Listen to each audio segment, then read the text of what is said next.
Hello, this is Arym, and today I will read Proverbs chapter 27.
Okay, Proverbs 27 by the New King James Version. The title is My Son, Be Wise. Verse 1. Do not boast about tomorrow, for you do not know what a day may bring forth. And my interpretation reads, stay humble, don't boast, don't brag. Remember, all things comes from God. Verse 2. Let another man praise you and not your own mouth, a stranger and not your own lips. And my interpretation reads, stay humble. Verse 3. A stone is heavy and sand is weighty, but a fool's wrath is heavier than both of them. And my interpretation reads, a fool causes a lot of destruction to your life, your community, your finances. Verse 4. Wrath is cruel and anger is torrent, but who is able to stand before jealousy? And my interpretation reads, a jealous person will use their own valuable time to take what you have that they want rather than creating their own happiness. And I can tell you, if you are jealous, don't waste your time being jealous. The sweetest revenge is success. Use your time wisely to create success for yourself. Don't be jealous and waste your time. Verse 5. Open rebuke is better than love carefully concealed. And my interpretation reads, instruction, discipline, correction, education, knowledge, wisdom, truth is love. Give correction in love. When you correct someone, don't be mean. Don't be hateful.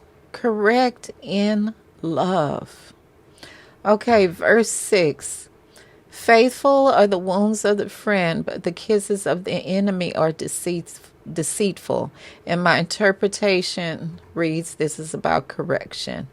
Verse 7. A satisfied soul owes the honeycomb, but to the hungry soul, every bitter thing is sweet. And my interpretation reads, who hopes for what they already have? Hunger is a motivation. Okay, so basically, when you're hungry, when you're lacking something, that's a big motivation when you're first starting out to work hard because you want to get somewhere in life. You want to make money. You want to be successful. You want to become independent. So lack is a good motivating factor, except with a lazy man or someone who's depressed or has hopelessness. Okay, so verse 8.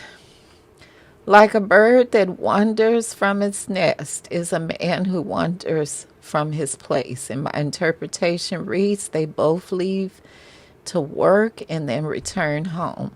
Verse 9, the ointment and perfume delight the heart, and the sweetness of the man's friend gives delight by hearty counsel. And my interpretation reads, the value in good wise advice from a counsel.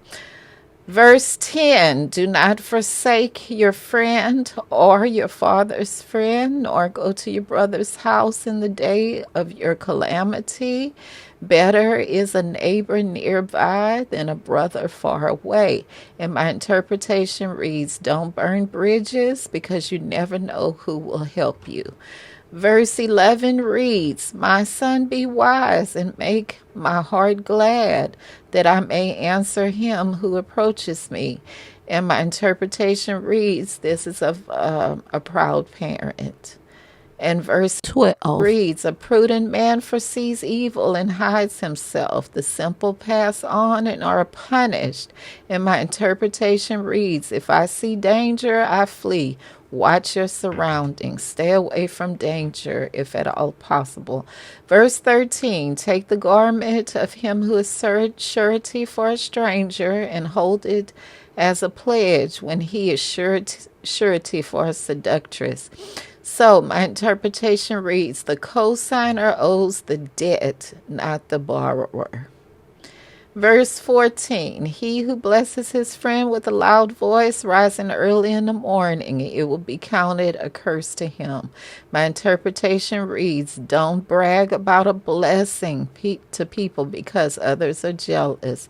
This is not talking about bribes or because bribes are illegal. A bribe is a payment for a decision, and that's illegal, but gifts are good.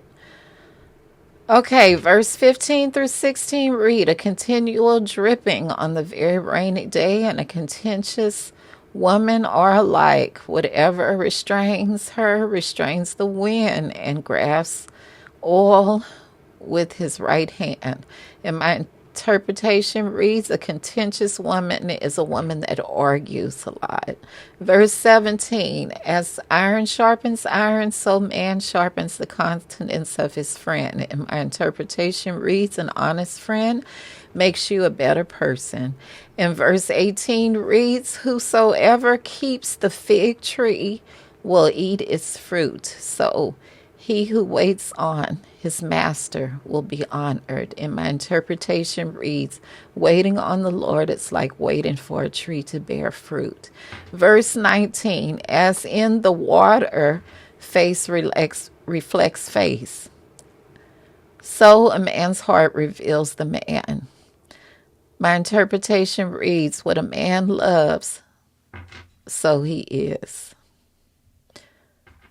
Verse 20, hell and destruction are never full, so the eyes of a man are never satisfied.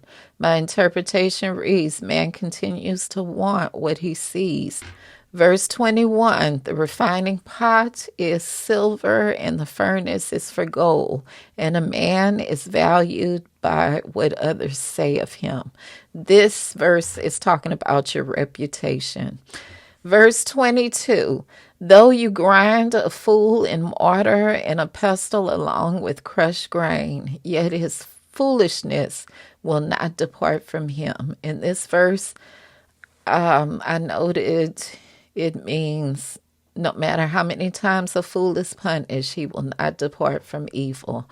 Verses 23 to 24 read, be diligent to know the state of your flocks and attend to your herds, for the riches are not forever, nor does the crown endure to all generations. And my interpretation reads, famines come and nations fall. Don't take for granted that the work of the previous generation will continue without your hard work. Okay. Verses 25 through 27 read, when the hay is removed and the tender grass shows itself and the herbs of the mountain are gathered in, the lambs will provide your clothing and the goats the price of the field. You shall have enough goat's milk for your food, for the food of your household and the nourishment of your maidservants. And my notes reads, you will benefit from your hard work during harvest, the winter, and the famine. So it's good to work hard and have a savings and have reserves. That is good. It's smart and it's wise, just like the ant. Okay, so that was the end of Proverbs 27. I hope you enjoyed it as much as I did, and be blessed.